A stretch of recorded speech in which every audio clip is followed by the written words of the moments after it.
Hello everyone and welcome to my channel, the only channel that brings you the news then at work would never air.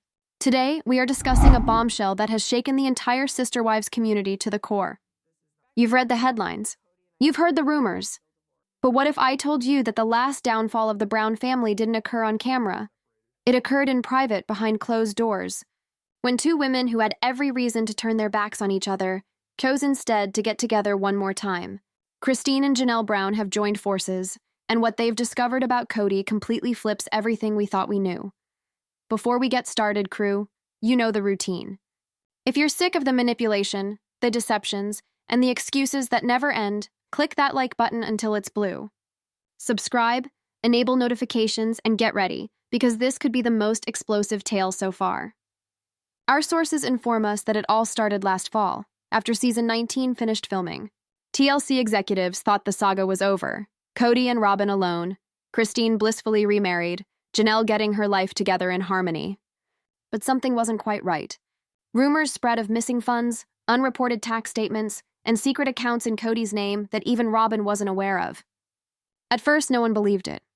Until Christine got an anonymous note from someone who said they had worked with Cody on a family business reorganization. The note contained only one line: "Ask Janelle about the transfer." That note triggered a snowball effect. Christine and Janelle had been getting along for months but hadn't discussed in detail the family's finances. Christine had moved on. Janelle was in the process of beginning anew. But that message, it brought it all rushing back. By our inside source, Christine had called Janelle that evening. They talked for almost 3 hours. And by the end of it, they'd made a decision. They were going to get the truth once and for all. The next morning, Janelle set about sifting through files, statements, and contracts that were years old. What she discovered left her with her mouth hanging open. Bank statements from several years prior indicated transfers from the joint account of the family, Family Traditions LLC, to a place called Kingdom Holdings.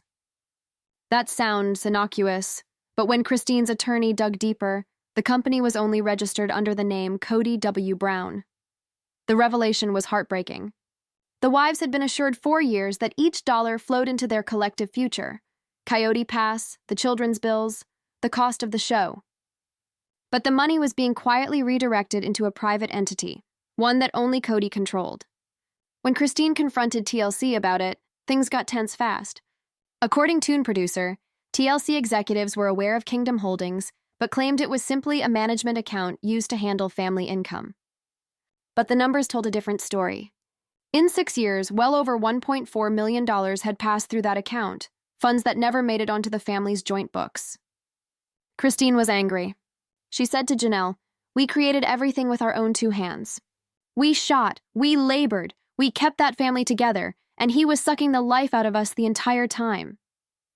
Janelle, being the practical one, wouldn't move until she had concrete evidence. She wanted documentation. Emails, statements, anything that could confirm what they suspected. And that's when Christine brought in someone who changed everything. A former TLC production assistant who had worked closely with the Browns during the Las Vegas years. This person, who we'll call Mark, claimed he'd seen Cody negotiating separate payments from the network, payments that never went through the family's collective account.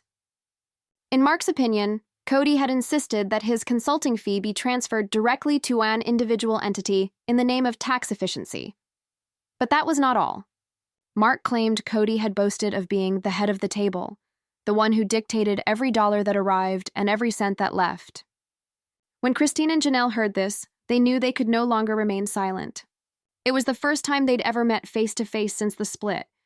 They sat down in Atney Coffee Shop, neutral turf, no cameras, no crew. The person from our side who was present at the meeting said it was emotional right from the beginning. Christine said to Janelle, "We always thought Robin was the reason it fell apart. But perhaps he was all the time." Janelle nodded and responded, "He used us all, and now he is using her as well."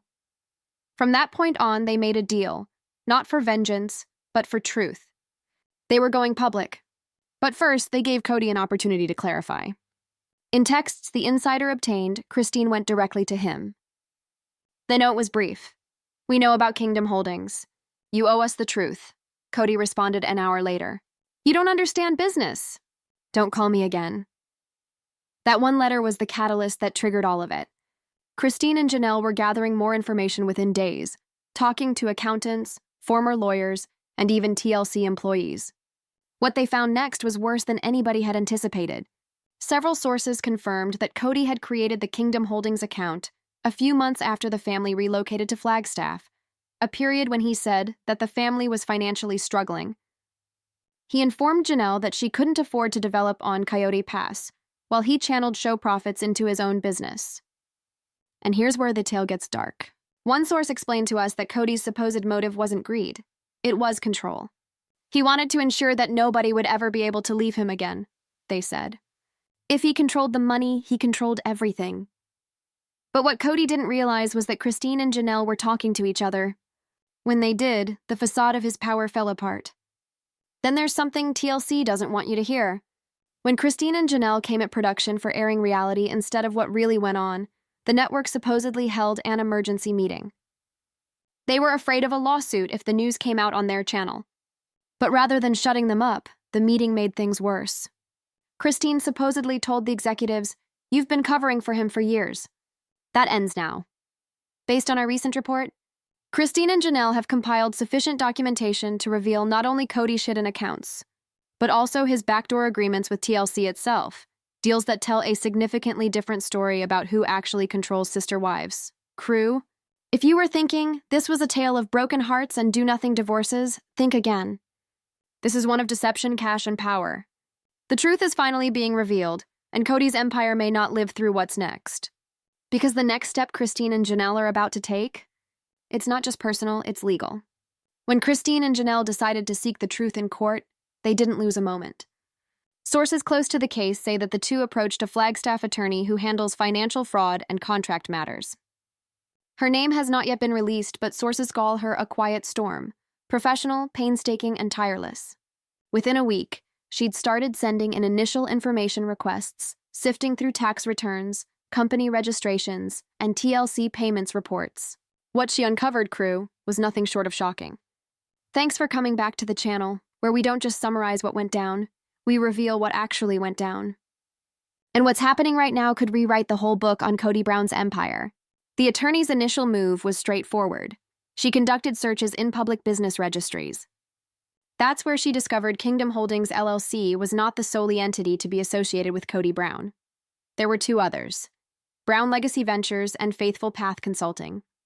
Both were formed within 6 months of one another, both with the same mailing address listed, and both with media consulting and personal development services listed as business purpose. But the twist here is that the contact person for one of them was not Cody, it was Robin. When the attorney presented this to Christine and Janelle, Christine allegedly turned white. "He made her part of it," she murmured. "He made her the shield." The implication struck with the force of a ton of bricks. This wasn't a lone individual acting. This was a partnership, a nefarious system set up to steer income from common accounts and into sole proprietorships. From the documents, these firms received periodic transfers both from TLC and a few small-scale production vendors, firms that engage in editing, logistics, and foreign licensing. That is, while Christine and Janelle assumed their entire payments from TLC were being shared equally, amounts of their income were being diverted through these side accounts for consulting fees. Now, this is where things become even more sinister. The legal team found a chain of internal memos by TLC mentioning creative performance bonuses based on Cody and Robin's on-camera narrative.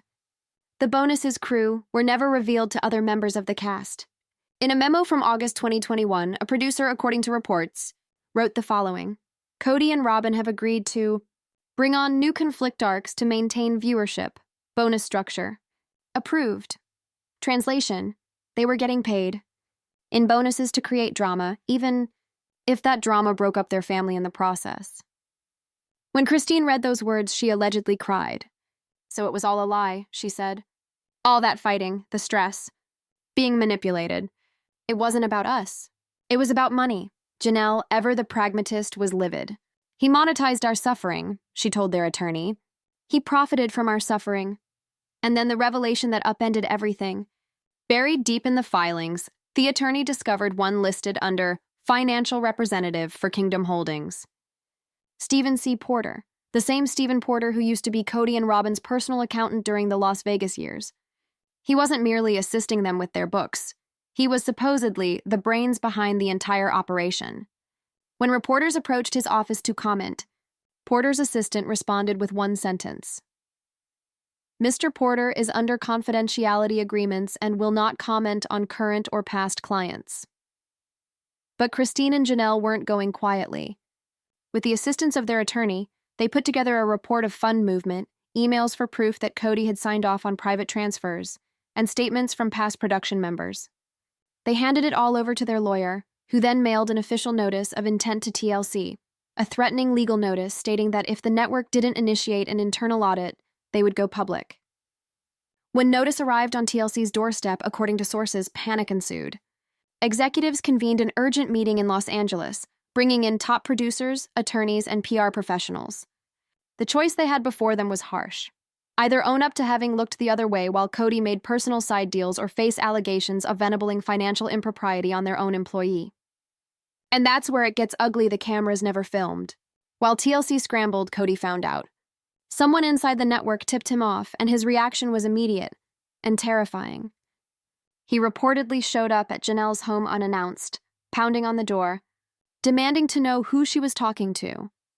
Neighbors told our source they heard shouting, glass breaking, and Cody yelling, "You're trying to ruin me!"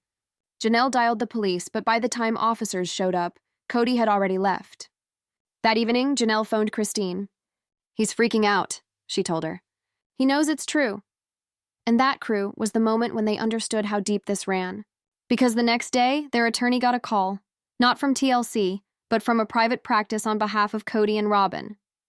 The message was brief but cold. Stop all public communication. Drop your claims, or there will be repercussions. Rather than backing down, Christine did what she does best. Went public, if not with proof, then certainly with feeling. She posted a cryptic Instagram message that week. Truth has a funny way of surviving everything. Fans picked up on it right away. Within a few hours, "I Expose Cody Brown" was trending on social media. TLC attempted to keep it under wraps, but the news had leaked. Entertainment websites began to dive into the supposed financial disagreements, and sources began to speak up anonymously. The more Cody attempted to deny it, the worse it became. A previous producer confirmed that Kingdom Holdings did indeed exist, and that payments were restructured in the later seasons. TLC released a brief PR-like statement declaring the claims to be inaccurate and speculative, but the harm was done. In the background, Christine and Janelle's attorney was constructing something much larger, a full-fledged lawsuit. Insiders say they are likely to claim breach of fiduciary duty, fraud, and emotional distress.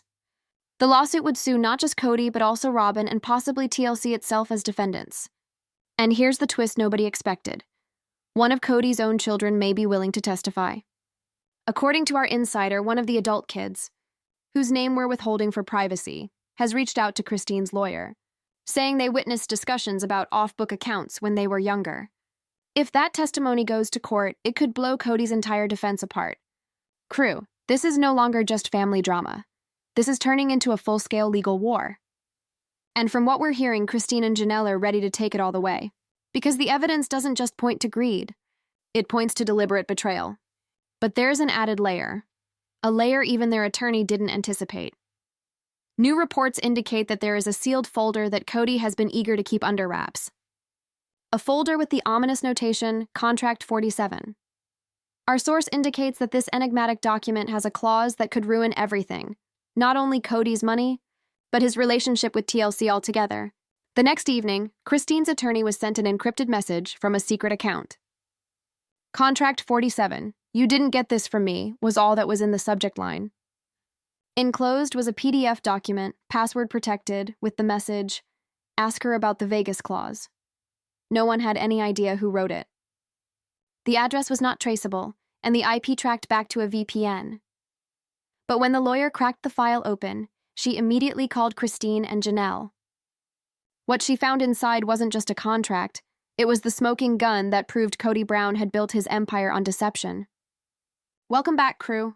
You're not going to believe what was inside that folder. This is where the SisterWives story turns from reality TV drama into something far more calculated.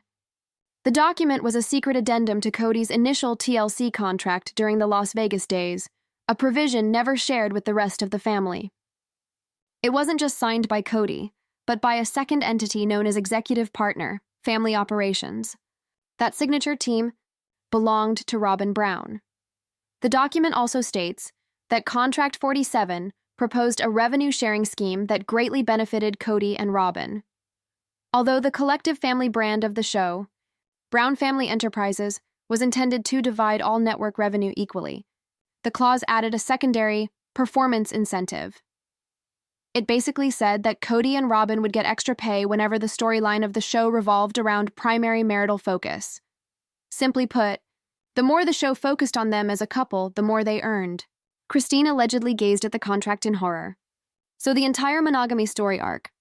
It was written, she told him. And she was correct. Hidden within the boilerplate lawyer language was a subsection entitled Creative Direction and Story. Control. It gave Cody and Robin control over dictating which storylines were built in seasons to come, with the sole approval of TLC